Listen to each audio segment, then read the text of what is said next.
All right. Well, listen, my first guest, I'm really excited about having this gentleman on. His name is Chris Gaubatz. Chris is a counterterrorism expert, and his story is told in the book titled Muslim Mafia.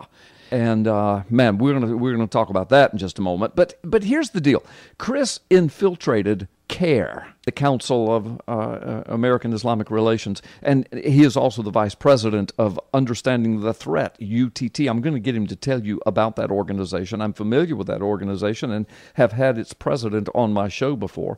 Chris has also worked for several Fortune 500 companies conducting fraud investigations and asset protection.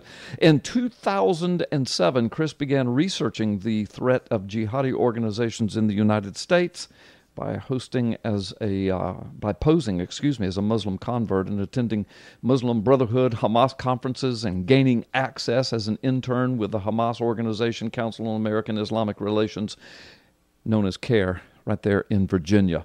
So, Chris, man, that's pretty powerful, pretty exciting. Thank you so much for joining us on Freedom Friday today, Chris.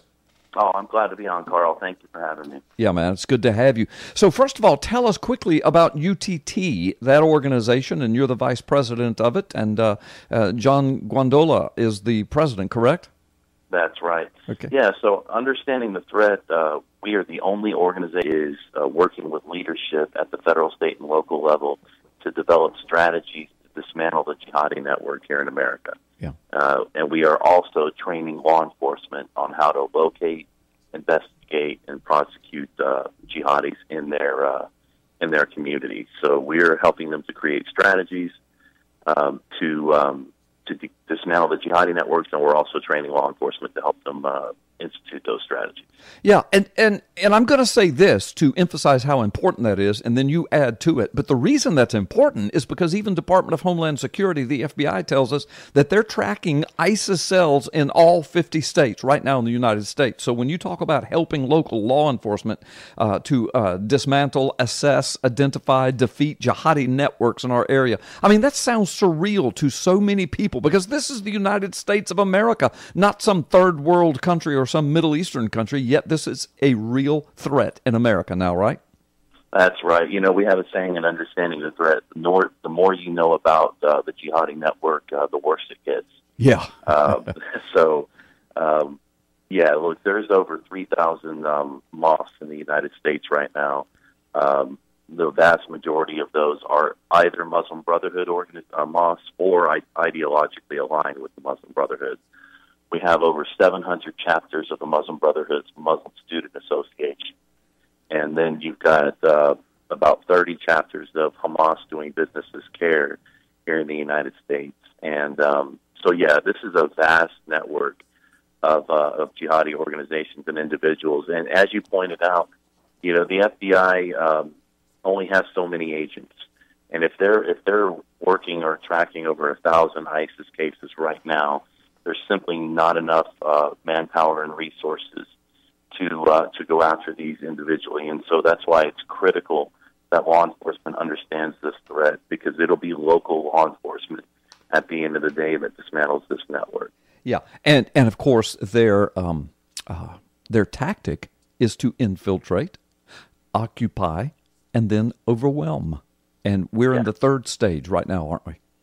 Yeah, absolutely. You know, there's I'm sure you're familiar with the document that was entered into evidence in the largest terrorism financing and Hamas trial ever successfully prosecuted in American history. That's the Holy Land Foundation trial.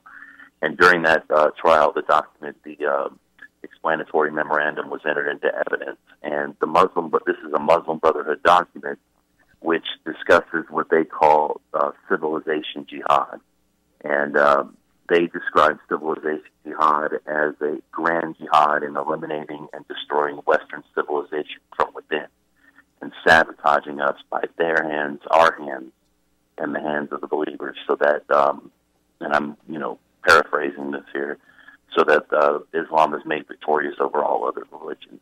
You know, that is their goal, civilization jihad, to infiltrate every sector of our society, whether it's the federal government, state government, law enforcement at the federal, state, and local level, and then right down to school boards, PTAs, library boards, city councils, This is an incredibly organized movement, and they've been at this since 1963, when the first National Muslim Brotherhood organization was created, the Muslim Students Association. Right.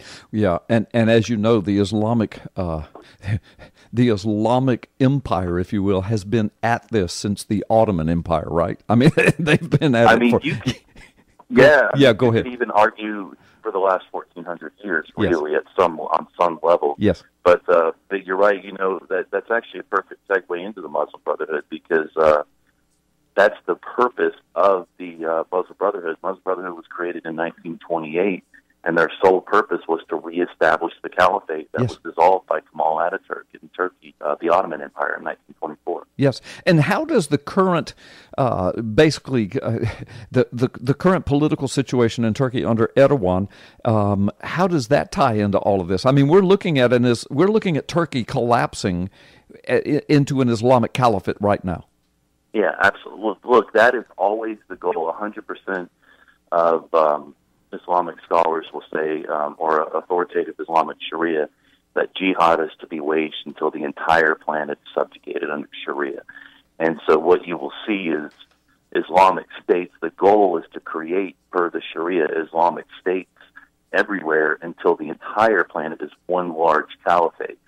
We have literally witnessed in Turkey the transformation going from one extreme, where Kemal Ataturk in 1924 outlawed the call to prayer, the Muslim call to prayer from the minarets. He outlawed the wearing of hijab by women. He outlawed the Sunnah beard. They were a completely secular society in the 20s, and it's not even 100 years. We're in 2017, and they have almost made a complete transformation into a total Islamic state under Sharia, under Erdogan. Right, right.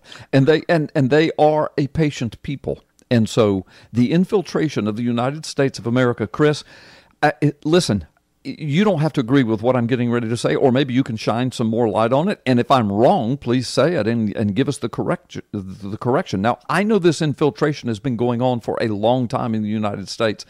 I don't know how far back we can trace it. I know in the Bill Clinton administration, they were already reaching into Saudi Arabia. Of course, that's where Abedin came from, and she's connected to the Muslim Brotherhood. Her whole family is. Put her right in the high government offices, right into the White House, right into the State Department with Hillary Clinton. Under the whole Obama regime, I have told people over and over, I'm not saying that Barack Obama is the epitome of all evil, but he is the exclamation point on the end of that sentence, because under his 8 years, this whole infiltration Trojan horse scenario exploded upon America. And on this show, I had an Israeli intelligence official years ago tell us that when Obama first came in, he told us on this show, this is documented, and we've got it in video and audio, told us on this show that Obama was going to pull something off, that they were getting this from Israeli intelligence way back then. He was going to pull something off in the Middle East that would create a refugee crisis, that the refugees would flood into Europe and to America under the guise of a refugee crisis by the tens and tens and tens of thousands, perhaps millions. He predicted that on my show, and right behind that came Arab Spring, the rise of ISIS, refugee crisis, the collapse of the EU borders and refugee crisis, and then Barack Hussein Obama was opening up our borders, and Hillary Clinton promised to do the same, and in comes tens of thousands of refugees. So am I right or am I wrong?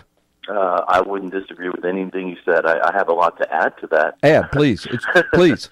Well, look, we in the what is called Arab Spring, I would call it the Islamic uprising, but yes.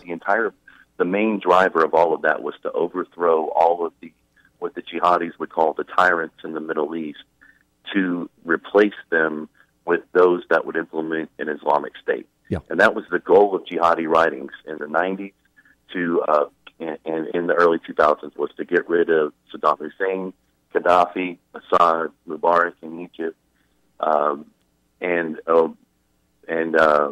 replace them with Islamic republics under Sharia. We, based on the advice, the United States government, based on the advice of our Muslim Brotherhood advisors, actually helped to achieve the strategic goals of the Al-Qaeda and the Muslim Brotherhood in the Middle East. That's what the Arab Spring was, or the Islamic uprising. Yes. We, the United States government, helped them achieve their goals by helping to overthrow, Yes. Gaddafi and backing Mohammed Morsi and the Muslim Brotherhood in Egypt. Yes. So yeah, this is very real, and it's documented at this point. Just how sinister and how deep this civilization jihadist process goes. Thank you. And a lot of that in the United States was orchestrated and led by Barack Hussein Obama. Thank you for validating what I have been screaming for years. And you know how it is, Chris, when you try to give people truth, I know if it's surreal truth, if it overwhelms people, they roll their eyes and think we're the nuts. But here we are. 50 states, DHS, FBI tracking this. You've infiltrated it, and we're going to take a quick break right now. When we come back, I want you to tell your story of infiltration of CAIR, what you discovered, and what's going on with it since then, okay?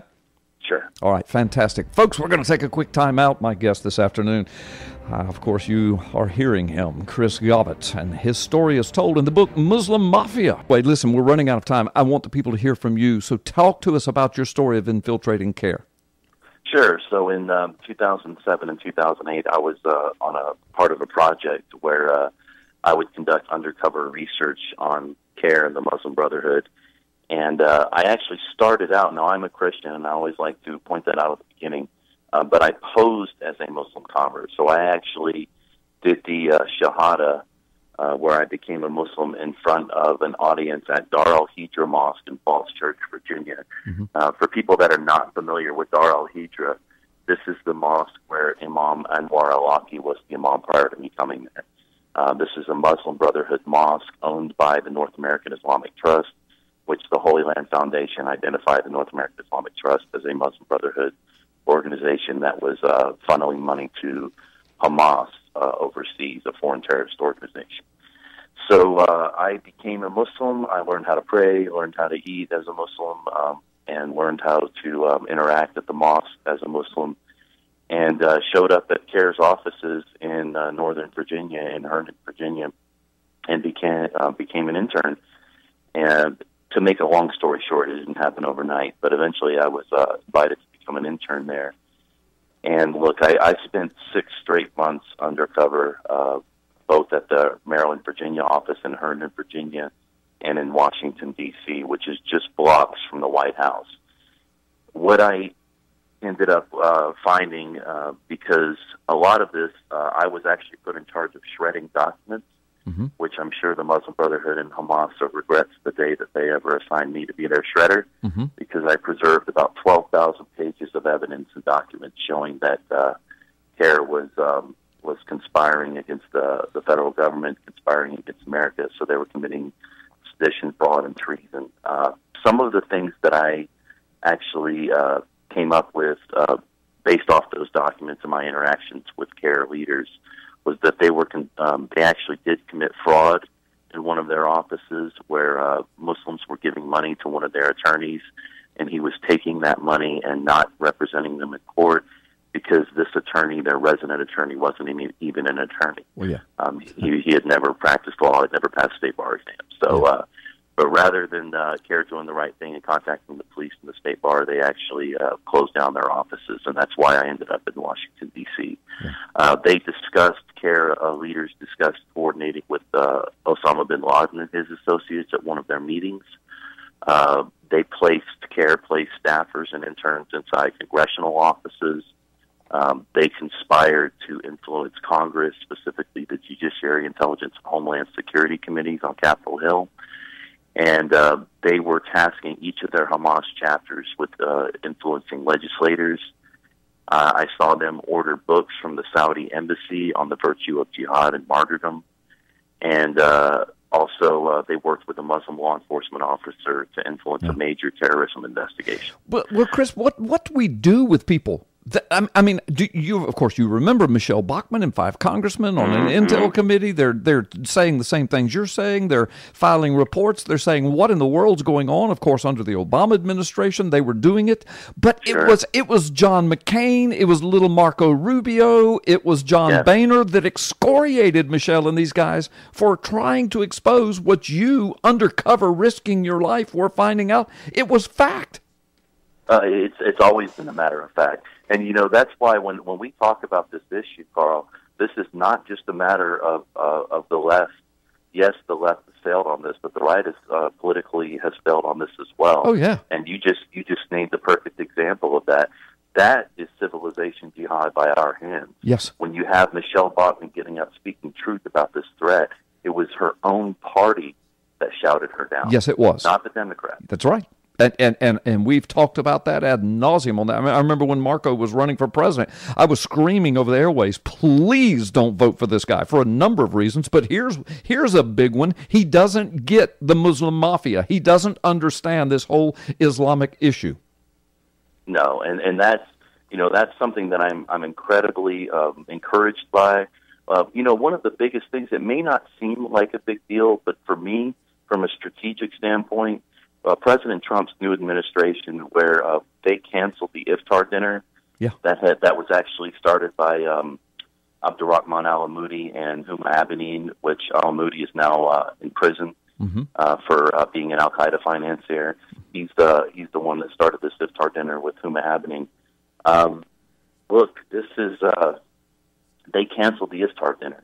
That's a huge thing strategically. It's huge.